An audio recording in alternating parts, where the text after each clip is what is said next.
What's up, fight fans? Welcome to Mr. Mustache MMA News. Today, I want to discuss this Saturday's fight between Jake Matthews and Chidi Njokuani. But before we get into it, don't forget to hit the like and subscribe button to continue getting more MMA content by yours truly and help the channel grow. All right, guys, we got a Striker's Delight matchup between the boxing heavy Jake Matthews and the kickboxing Muay Thai heavy Chidi Njokuani. In this fight, man, this is a fun one. I definitely expect a finish in this fight. And it's, a tale of two things, because you have Jake Matthews, who very boxing heavy, doesn't throw a lot of kicks. He has some good wrestling. He's got some good takedowns, some good submissions and whatnot. But primarily has been utilizing and showcasing a lot of his boxing, specifically in his last fight against Francisco Prado, where he went out there against a young, tough prospect, hungry guy. And Jake looked solid, sharp, powerful, crisp, and had a solid victory over 3 rounds over a tough young guy, right? And we've seen him grow right in front of our eyes. He's been in the UFC, I think, over 10 years now. He's only like 30 years old. It's fucking crazy.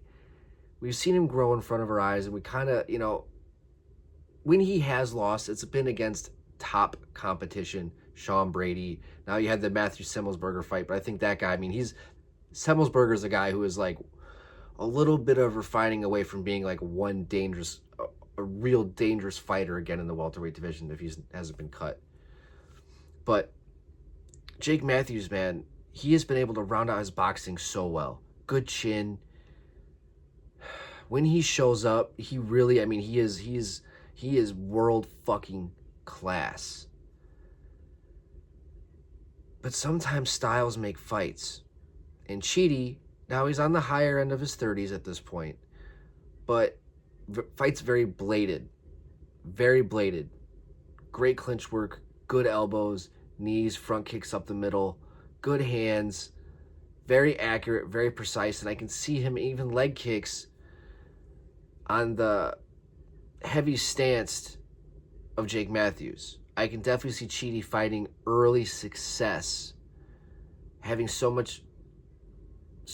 many weapons within his arsenal that he would be able to use early on somebody if Jake doesn't switch things up with his wrestling. I think that would be the secret sauce for Jake in this fight. I think if Jake goes out there and gets an early takedown, or at least threatens some takedowns early on, it can definitely open up his boxing, getting in, working the body, tiring out Chidi, because Chidi does have a history of getting tired as the fight goes on, and especially with him being kind of in his later 30s too, he does rely a little bit on his athleticism.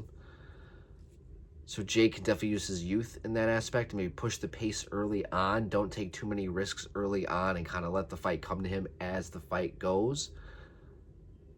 And I can definitely see Jake Matthews going out there and getting his hand raised here against Chidi Njokuani. But I can also see Chidi going out there and surprising a lot of people and maybe catching, because Jake has like this weird forward head down stance where I can definitely see him getting caught with some sort of knee, getting caught in some sort of clinch situation.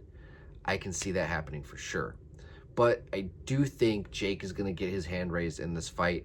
I'm not sure if it's going to be by stoppage or if it's going to be by decision, but I do have Jake Matthews defeating Chidi Njokuani this Saturday.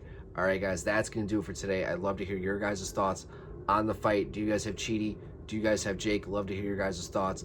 That's going to do it for today, guys. Mr. Mustache, MMA News out. Let's fucking go, fight fans.